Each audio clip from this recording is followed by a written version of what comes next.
Welcome to Sports Talk with Steve Jones, the daily talk show with the voice of Penn State football and men's basketball. You never know what special guest may stop on by any given day. Now here's the man of the hour, Mr. Steve Jones. Yo. What's going on, man? Not much. It'll be Jeff Cook Okay. and Terry Smith tonight on That's the talk shows. An interesting person. He, of course, has been now, this is his week in charge for the team. Week. It's going to be. Been it'll be the first week for him. This is what, this is not me setting expectations or bars or anything like that. When you are done listening to the show tonight, you are going to be infinitely impressed. Terry is really smart, incredibly articulate, and he's direct. He is. Yeah, that's what we've figured through two press conferences. He's been. Look, I've known Terry for 36 years. 36 years I've known Terry. And when Terry got here, he was in that athlete, and they put him at wide receiver. He was about 155 pounds when he got here. And you know what he would do? He not only made great catches, smooth, great hands, the whole thing. He blocked. He threw his body in there. See, Terry Smith was an excellent athlete who played like a football player. Well, he now coaches and wants to develop football players. Okay? Yes, he wants great athletes. Davian Collins is a great athlete. A.J. Harris is a great athlete. Darius Dixon's a great athlete. Elliott Washington is absolutely a great athlete. Okay? Okay? Joseph is a great athlete. But you have to have the combination of being an athlete and being a football player. And Davian Collins came here, I want to say he was 171 pounds when he got here. And the strength and conditioning staff did a great job of building him up. But you got to build him up and then tell him how to use it. Right. But a Davian Collins, he throws his body in there. I mean, that is one. I mean, Darius Dixon lays people out. Yeah. I'm just saying, but he throws his body in there. He plays the game the way Terry wants him to play the game. In other words, you have to be a combination of both a great athlete, but also you have to have the mentality of a football player. Right? There's a lot of finesse out there right now in both the NFL and the college game. Right? And I'd like to point out that the rules are leaning the world toward finesse. I mean, the two penalty calls on Penn State Saturday were a disgrace. I'm sorry. A guy's trying to break free, and they called Day Lane for a personal foul on what? For tackling a guy who's trying to break out of an ankle tackle? What are we doing here? What kind of officiating is that? We're officiating finesse now. Okay? The play with Zariah Fisher. I'm not talking about the face mask. That was a really good call. The roughing the passer. The roughing the passer play. He lets go of the ball. He gets hit. That's football. What are we doing here? I don't understand. Okay, so they're forcing everybody to think finesse, in part because the rules are dictating finesse. But you still need football players. You need toughness. You need grit. You got to. So you look at the Davian Collins. Good example. He may not be the biggest guy out there, but he's got a dog in him. Okay? Right? You need athletes that are dogs. Yeah. Right? Look, athletes that that are smart, but also have a great football mind, and they got a dog. Yes. So he is taken over officially. He is the interim head coach, and we've heard from him Tuesday night. And we heard from him Monday. We heard from him a couple times over the past few days. He, of course, as you said, has his coaches show tonight with you. He'll be live with you starting at 6:05 p.m. Yep. But you see what I'm saying, though. No, I agree. Right. In other words, I want smart players. Yes. I want great athletes, the whole sport. But you got to have a segment in there where you got I'm going to be the toughest guy out here because that's football. Yeah. To me, that's football. That's like in every sport. Okay, in every sport, hockey, right? Guess what? The other, I went to the Penn State Clarkson game the other night. Penn State has a lot of great, smooth players, but they got some dogs out there. Right? They're going to throw their body in there. They're going to check you. Oh, and by the way, don't you dare lay a hand on my goalie. Don't you lay a stick on my goalie. Oh, and by the way, the game ended in a fight. Yeah. I'm just sitting there like, I think I'll stay for this. It's pretty good. Oh, yeah. When it comes to college football this weekend, I want to talk through a lot of the games coming on up tomorrow, Friday, and then through the weekend as well. So, of course, we'll get to Penn State in a little while, but I want to start with the Friday games. We have Louisville versus Miami. Miami, of course, coming in as the number 2 overall team in the nation, but they've got a Louisville team with Miller Moss and Chris Bell. They're a good team. Miami's favored at Hard Rock by 13.5. Steve, give me the report on Miami because they've been good, but I haven't been impressed with this team. Ruben Bain on defense has been incredible. He's played really well. But I'm not impressed. They have a home run hitter now, wide receiver in the Malachi Toney. And Malachi Toney has played, I think, really well, and he's made a big difference in what they do. They run the ball pretty well. They do. And I think they've done a good job in both their defensive front and their offensive front where I feel they're physical now. They weren't physical before. Mario Cristobal, that's always been his MO. Game management has never been his MO. But yet they've done a good job. I watched, watching the Notre Dame game, I thought their game management was outstanding. Yeah. And coming up on Friday night at 8 p.m. Right. Now, I didn't get to Carson Beck. Oh, okay. Hit me with some Carson Beck. Carson Beck, it's almost like a change of scenery helped him. At Georgia last year, Georgia had a good season. I mean, not to maybe to their standard. I mean, they lost in the quarterfinal to Notre Dame, but again, Beck didn't play. Gunnar Stockton did. But I felt as watching the game, especially the 2 Texas games last year, Georgia won both games. They won the game in Austin, tremendous win, and they won the SEC championship game. And I know Beck got hurt in the championship game, but I didn't think Beck played well in either game. In other words, those were 2 games where I felt like they won in spite of him. He didn't play well. Walker, in the first game in Austin, the defensive end linebacker, was off the charts. You could just see the speed of the Georgia defense overwhelmed what was supposed to be an NFL-level offensive line. Yeah. I mean, I don't know where they're coming up with all these evaluations. Hey, Calvin Banks has been great for the Saints so far. So I'm just saying, though, but but the tackles were supposed to be. They got overrun, and I feel like the change of scenery has refreshed Carson Beck. He's played well. He looks like he's in command of the offense. You can tell the other players on that offense look to him. Even if he's not throwing the ball, they still look to him to be the guy. And I feel like to this point, he has played really well. Yeah. And let's not forget, he is coming off what was a tough injury. I mean, he had thought about opting out and going to the NFL draft, and then he changed his mind. He transferred to Miami. It turns out it turns out really well for both. Yeah. So we'll see what he's got in the store tomorrow night. Then coming up 8 p.m., the Big Ten game going on Friday, Nebraska versus Minnesota. It's in Minneapolis. Dylan Raiola and co. making their way on into Minnesota. They're favored by about a touchdown. I am really intrigued by how Minnesota has played this year and by Nebraska. This is a very funky game, and I don't know what to think about this. Nebraska, Minnesota.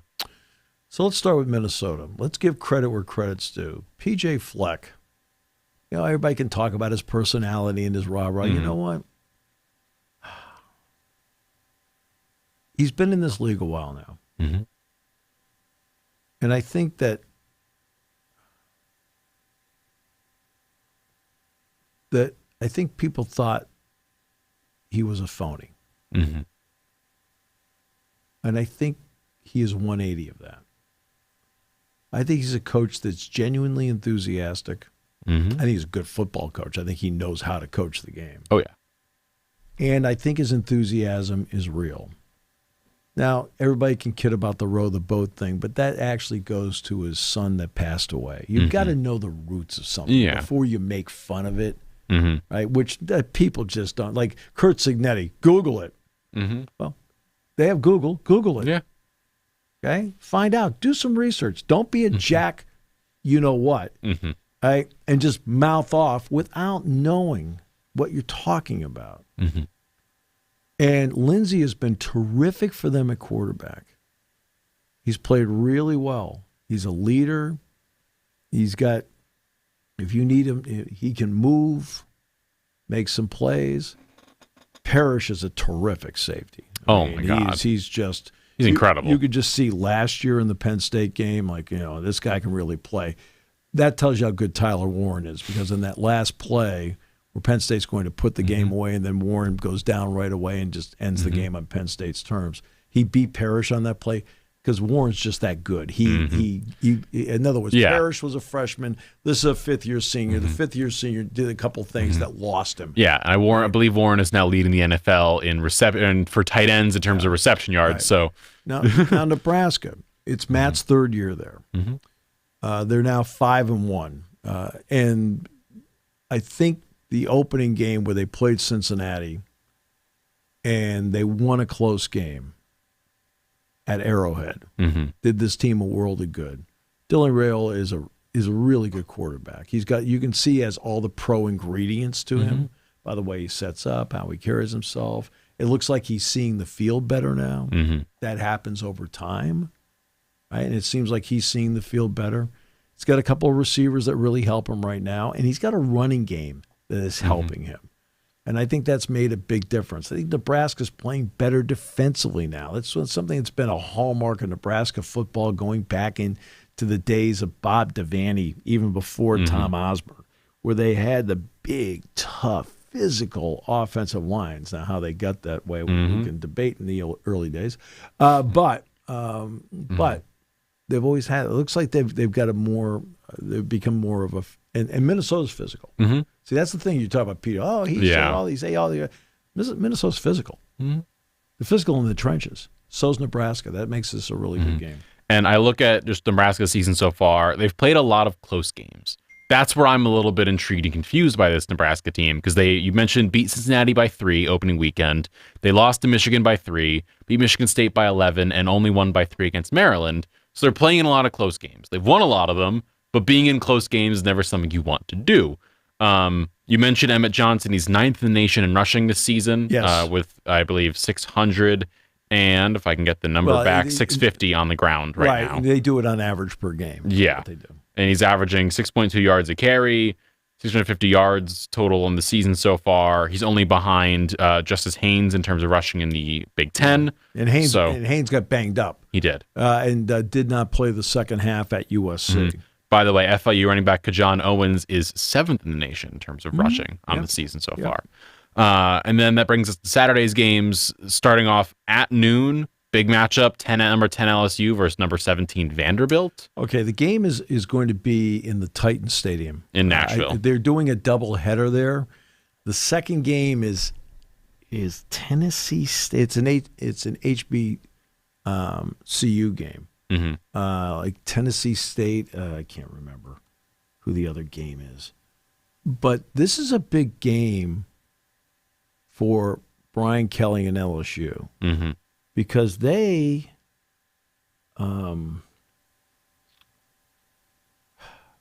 last year, Brian's first year, they go to the SEC championship game. Hey, wow, that's great. Yeah. Okay. Last year, big things were expected, but their defense just did not play well enough. Offensively, they were good. Offensively, LSU was good last year. So this year, they get off to the start, and guess what leads them right out of the gate? They have improved their defense. And what's the part that hasn't fallen into play? Their offense. I mean, and so they've had this interesting dynamic. Mm-hmm. And I don't know where they are. Vanderbilt, to its credit, Mm-hmm. they may not have won at Alabama, But they put up a fight. but you know what? Vanderbilt, and this emanates from their quarterback Diego Pavia. They have some swagger. Mm-hmm. I mean, Pavia has swagger, and because of that, he gives the offense swagger, and I think he gives the entire team some level of swagger. Vanderbilt seems to play now with confidence with Clark Lee. By the way, LSU on the season has not scored more than 23 points, except for one game against Southeastern Louisiana. They put up 17 against Clemson, 23 against Louisiana Tech, 20 against Florida, 19 against Ole Miss, and 20 against South Carolina. So they're not scoring a lot, which, as you mentioned, is the weird one. Like, their defense is playing really well. Again, it's just the offense. So they put it together in the first season just enough to get to the SEC championship game. That's a great accomplishment. Okay, getting to a championship game in a conference. Yeah. Okay, again, at that point they were still doing divisions. That means they won the West. Mm-hmm. There are a lot of good teams in the West. This is pre-Texas, Oklahoma. Okay, right. Okay, so they win the West, which means they were ahead of Alabama. Mm-hmm. So bigger things are expected. Yeah. And the offense last year is terrific. Mm-hmm. The defense is like, wow. Yeah. Okay. This year, it's 180. Yeah. Their defense, by the way, is fifth in the nation in terms of points per game. They're only behind Ohio State, Oklahoma, Texas, and Indiana. Like, they're not sitting here, as you mentioned, with the defense is giving up points. They just don't have an offense, and it's confusing. So right now, Vanderbilt is favored by about a field goal in Nashville. Of course, you've got that's Perkins. That's a double header, by the way. Like I said, there's an HBCU game, which I think is Tennessee State playing in the other game. Coming up at noon, similar time, this run in Durham. It is Georgia Tech, number 12 in the nation, going to Duke, sitting at 4-2 on the season. Manny Diaz and co. going up against Haynes King and Georgia Tech. Georgia Tech still undefeated, so that's going to be a dogfight of a game. Manny is, you know how we all think of Manny.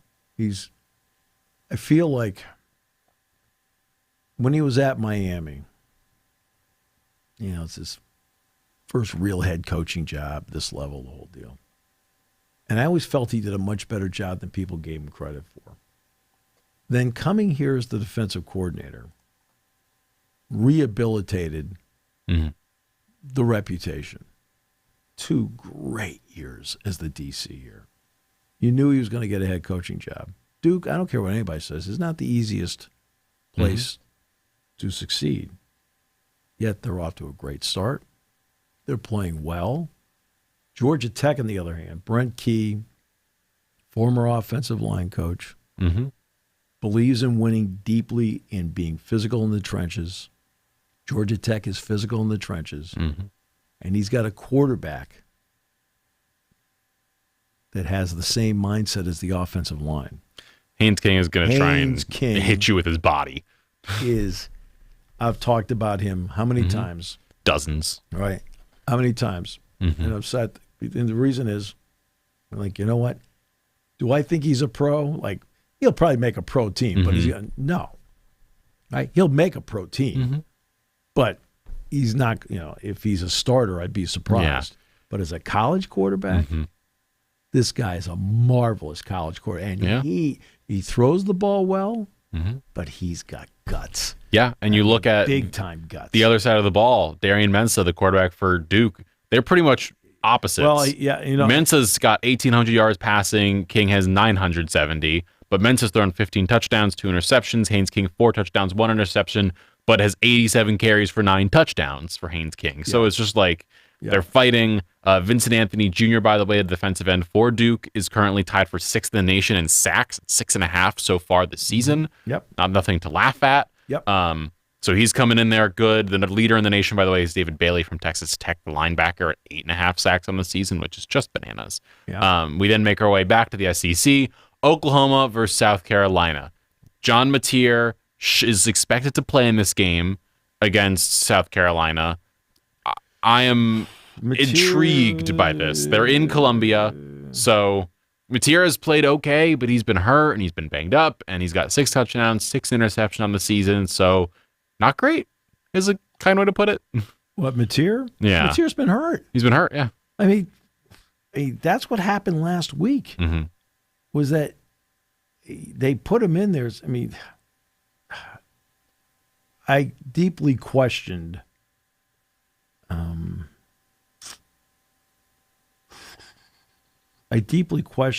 mean, like you really want to play him? Like, okay, all right, time to play him. And I don't get it. I don't get it. And that's when you have somebody that banged up, you really want to do that? I mean, now, far be it from me to question at all their athletic training staff. I mean, I don't want to do that because I'm around a lot of athletic training staffs, and I know how difficult these decisions are. Right? So I do get how difficult these decisions happen to be. And that's something that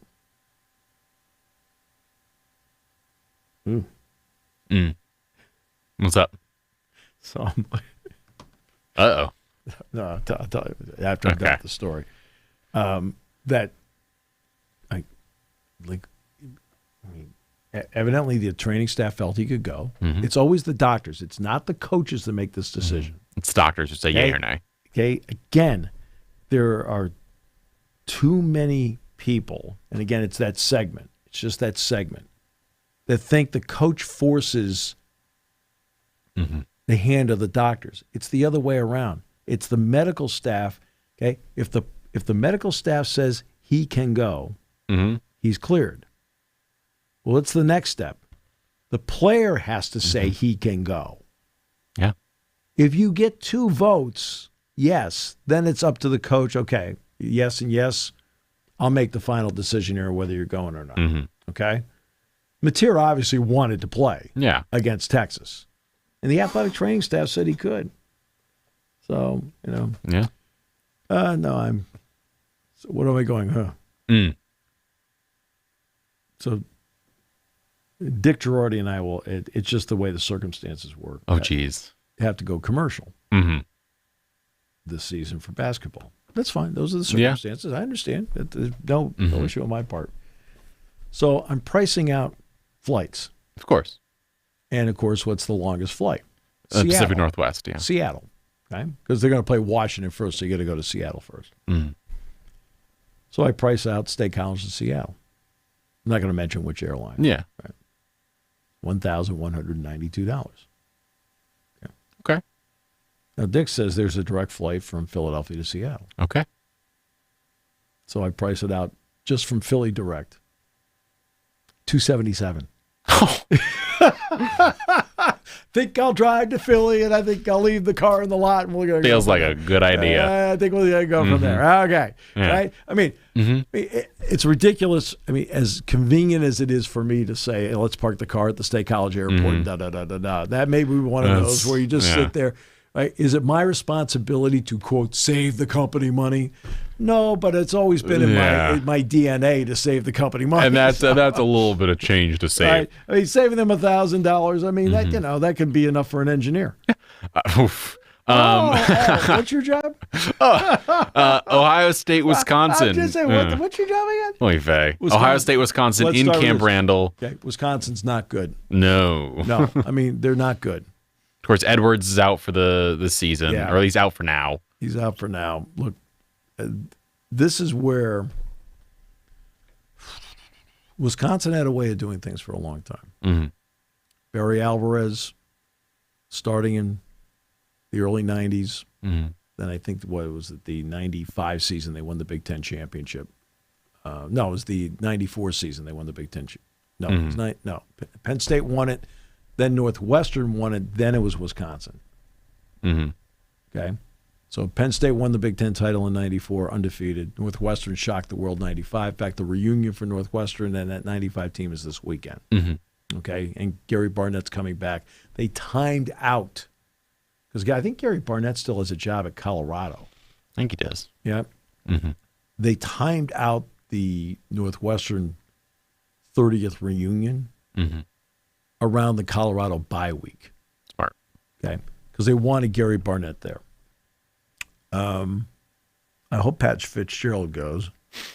In fact, based on recent events, he should be able to pay for the whole thing. Yeah, he has the money just to. Kidding, right? I told you he was going to win. Remember? I told you he was going to win. I know. We discussed it. Okay. Back to Wisconsin. Okay. So now, no. So that's the way they played. 96, they won the title, and they had, I think they played like 3 Rose Bowls in that segment.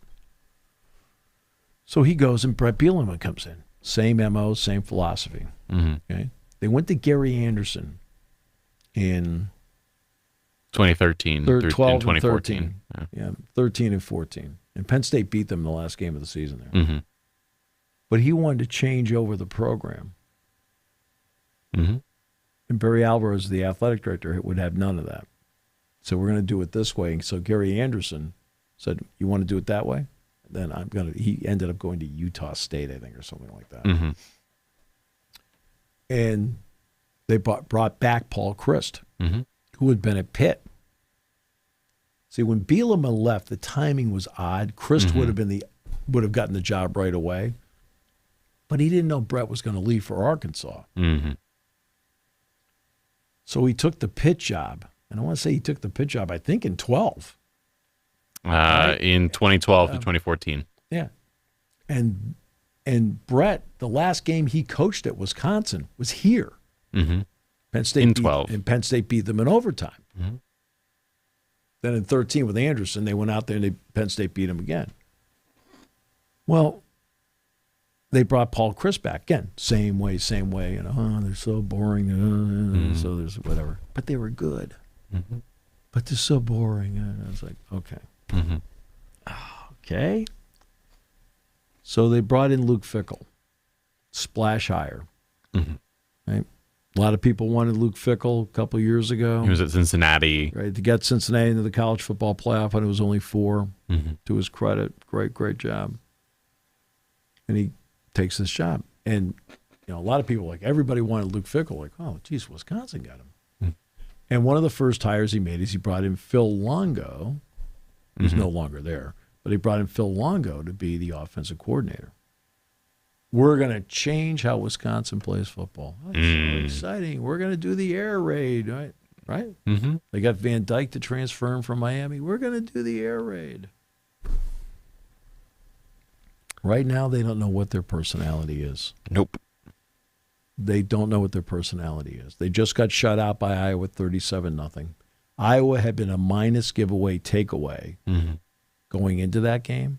Iowa's now a +1 because I think they had 4 takeaways in that game. 3 takeaways, 2 interceptions and a fumble. I believe it was in the first half they had that, I believe. Yes, in the first half. And overall, they buried them.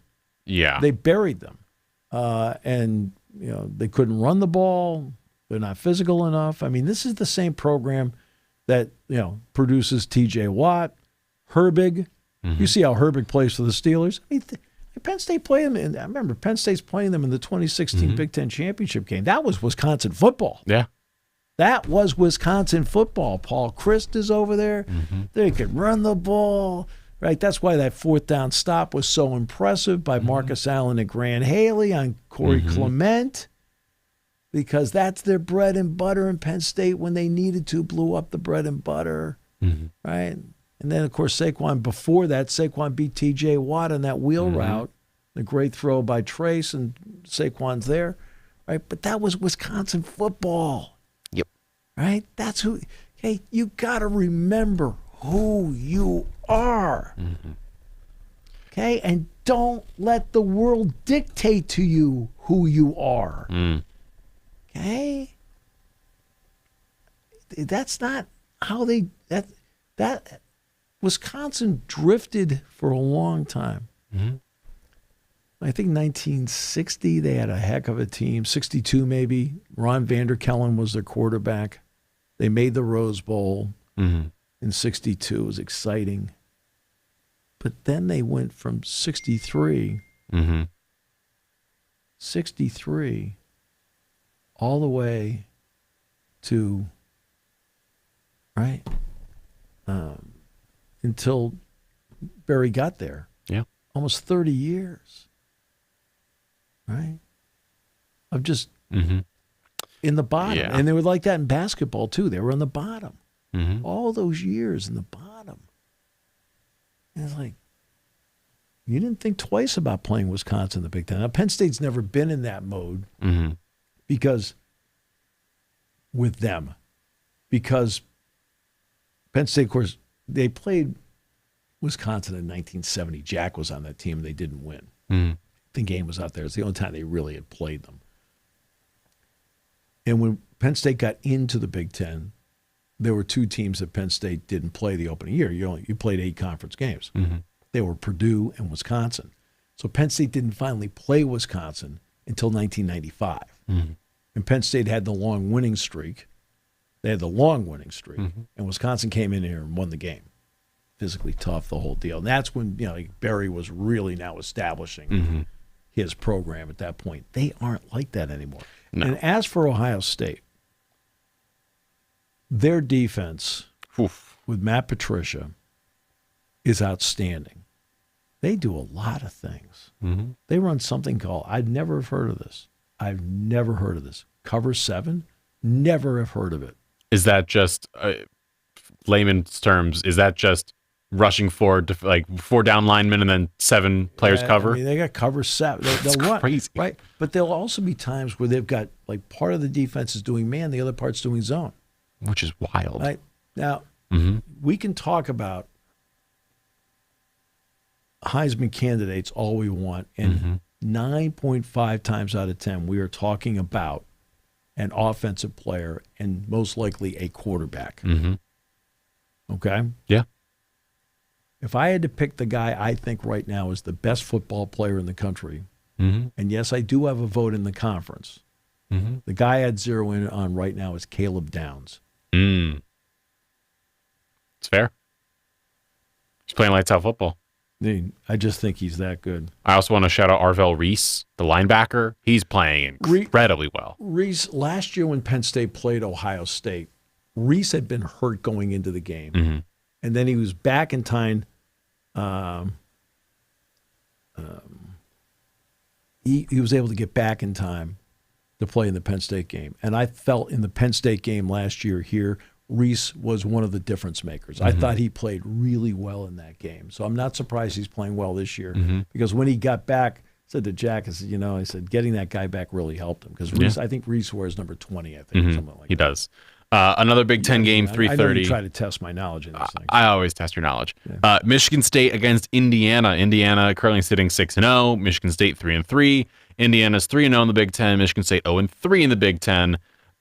Michigan State, an opponent Penn State will see later in this season, with Childs at quarterback, Frazier at running back, Kelly at receiver. I know you're a man of preparation. What do we see with Michigan State here? Of course, Indiana you left out Nick Marsh. And Nick Marsh. Nick Marsh, the wideout, is really, really good player. Penn State really wanted him. So, Michigan State coming into this game. Indiana, of course, is favored by a lot of touchdowns. Michigan State, again, UCLA went in there and woodshedded them. Yeah. Childs is a good player. I watched the Boston College game. The quarterback's a good player. And Frazier's a good running back. Yeah. Is he a great running back? No, but he's a good running back. So they're on a path to. They've got pieces, but they're going up against an Indiana team whose defense is incredible. Everything you want to know about Indiana and Curt Cignetti was encapsulated in one sequence in the game at Autzen Stadium. Fernando Mendoza, the transfer from Cal, who to his credit is a tremendously accurate quarterback. Yeah. Finney, the kid from McDonough, again, another guy Penn State really, really wanted. Boy, he's good. Boy, Kenny Sanders threw his heart and soul into that. Right? Just, in the end, we're in the era now. We know that players do get money, and it made a difference. Okay? Finney, pick 6. Now, you're at home. You're at Autzen. Crowd goes crazy. Everybody tells you that Autzen, it may be 60,000 seats, but it is loud. So the place is going insane. Mm-hmm. He takes the next drive. Bing, bing, bing, bing, bing, bing. Touchdown. Indiana not only is a physically tough team, I mean, you look at them in the trenches, that's a tough, hard-nosed team in the trenches. Mm-hmm. On both sides. But they've got a quarterback that is mentally tough. Mm-hmm. What a difference that makes. Yeah. I mean, I'm talking for Indiana football, Mendoza's he's very accurate, but that showed me his mental toughness. Like, the hell with it. Let's go. Yeah. They are home in Bloomington this week. 3:30 as well. Texas A&M, 4th in the nation, taking on Arkansas. Arkansas comes in 2-4 on the season. They've changed coaches. So Bobby Petrino's the coach, and blah blah blah blah blah. It's whatever. Look,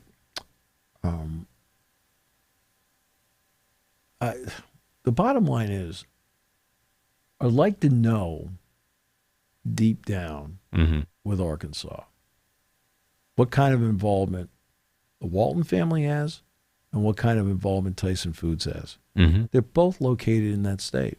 Yeah. I mean, are they really helping out on the NIL front? I mean, it's a question. I mean, in the arena, the basketball arena, is named after Bud Walton, so obviously they've made some contributions before. Yeah. But why Arkansas can't get any traction is interesting, because they've got some good players. But there's also, with Arkansas, something's missing. Now, they lost the first game of the season, and that was a big blow to them. To Ole Miss. To Ole Miss, and it was it went down to the last play, I think. Yeah, 41. They lost 41-35, third game of the season for them, first in the SEC. Yeah, and I think that was a big blow to everybody because they had their shot. Yeah. By the way, Texas A&M has some talent on their team. Yes, they do. Cassius Howell is 3rd in the nation with 8 sacks on the year, and Mario Craver, the receiver, is 3rd in the nation in receiving yards, and Marcel Reed at quarterback is real good. Reed has played very well. I watched the Notre Dame game, so that's really the only time I've seen Texas A&M this year. You have to remember, like, in what I do, you only have so much time to. I only have so much time to watch a lot of other games. You know, that's not a complaint, my goodness. But you know what? I think I'd rather sit home and watch more games and not broadcast. What are you, nuts? You got to be kidding me. I'm just saying that I pick up little bits here and there based on the window it's in and if I can see it or not. Or better yet, if I'm preparing for a Penn State game and I'm looking at video of the Penn State opponent playing somebody, I'll pick up. You know what I mean? So like Wisconsin, I can talk about them. Iowa just played Wisconsin, right? Even though Penn State's not playing Wisconsin, I just watch Wisconsin. And when I saw Texas A&M play Notre Dame, same thing. They're on the road, place is going crazy. They're down. They made a couple of mistakes, a couple big mistakes in that game, and overcame it. Yeah. And Reed was a reason why. They've got athletes. They've got athletes on that team. So it's a team that can run. And I think that right now they position themselves really well. That game at the end of the year when they play Texas is going to be intriguing. But they're 2 touchdowns better than Arkansas right now. Arkansas, they're currently favored in this game only by a touchdown, which is surprising. That game, though, is in Fayetteville, right? It is in Fayetteville. Yeah, that's why it's a touchdown. By the way, the rest of the season for A&M, they're in Fayetteville this week. They are at LSU, at Missouri, home to South Carolina, home to Samford. Yes. Samford. That's where Bobby Bowden began his coaching career. And then they are on the road to Texas in the final week of the season. Another SC game, 3:30. A lot of big SEC games. Ole Miss, Georgia.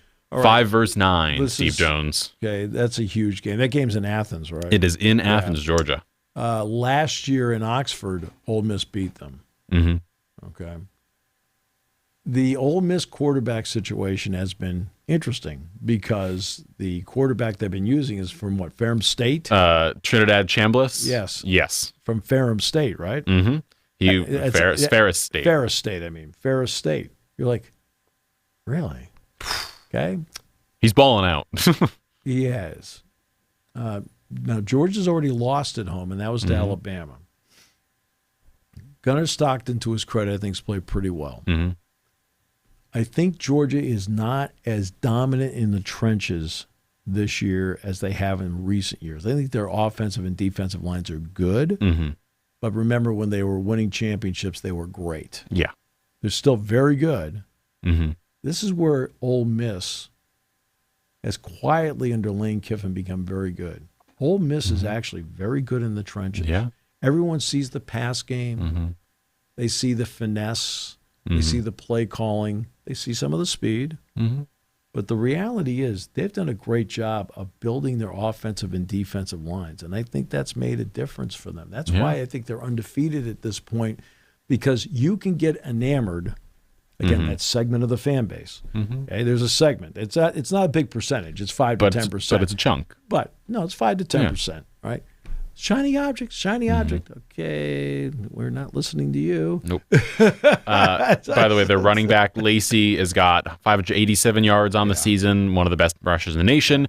And for Penn State fans at home wondering who their receivers are, their number one receiver on the year is Harrison Wallace III. Except in recent games, he has not been as productive. No. A lot of his production was in the first three games of the season. Yeah. So. They've gone a lot to Daquan Wright, their tight end, as of late. But that is an interesting team. Chambliss has played really well coming in for quarterback. For Austin Simmons, I believe, was their quarterback. He got hurt. Chambliss came in, played so well that Lane Kiffin didn't really have the option of going back to Simmons, because he was like, well, why would we not ride the hot hand that is Chambliss? And he's played really well. So shout out to him. I give him credit. He hasn't made mistakes. That's a big part. Yeah. The big part of it is not making mistakes. And, Penn State is in that spot. They are facing a team in Iowa.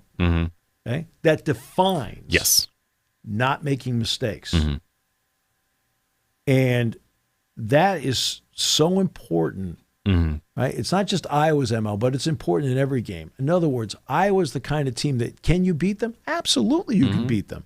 But see, you have to beat them. Yeah. Okay, they're not going to do something like, well, here's the ball at the 20-yard line, go score. If you can get that, that's great. But that's not their MO. No. Right? They make you go long field. They're going to keep the ball, for the most part, in front of them. Defensively, they're only giving up 79 yards rushing per game. Yeah. Now, part of that's some of the teams they've played, UMass, Albany, Wisconsin, but keeps the number down. But that's still good. That's good. Right? They haven't given up a rush of more than 20 yards this season. Now, pass game, because they're blitzing more and they're more cover zero now, they've given up 13 pass plays of better than 20, 25 yards. And so and now you got a first-time starting quarterback. Ethan Grunkemeyer. And now we're going to see how it plays out. But you've got to play your game. And by playing your game, that means you've got to take care of the ball. And you've got to keep the ball in front of you. Because for the most, because Gronowski has banged his knee up a couple weeks ago. Gutsy kid, right? Some people thought maybe he might not start last week. He did. He played well. Not great, but he played well. But his knee's still bumped up. They're missing their middle linebacker. He's not going to play in this game. Montgomery's going to have to start again, who's okay. He's okay, but it is a change. Because you're talking about a guy who in the first 5 games had over 40 tackles that he's replacing. Montgomery had 3 against Wisconsin. So, we'll see. But it's going to be a game where you have to make your own luck, make your own plays. That's a team that you have to count on not handing it to you. And we will see that game. A great place kicker, by the way. Yes. And that game is taking place this Saturday, 7 p.m. kickoff. You'll be over in Kinnick Stadium for that one. We'll be starting our pregame show live at 4 o'clock, getting you ready. And then, of course, you hop on the air right after myself and Thomas Frank Carr do. And what more fun environment to start in if you're Ethan Grunkemeyer than at Kinnick Stadium, at the Shoe, and then home to Indiana, the number 3 team in the nation. Pretty tough. Yeah. Pretty crazy. Yep. Thank you for listening to Sports Talk with Steve Jones, a 7 Mountain Media production. Come back at 11 every weekday for analysis of the latest happening in the sports landscape.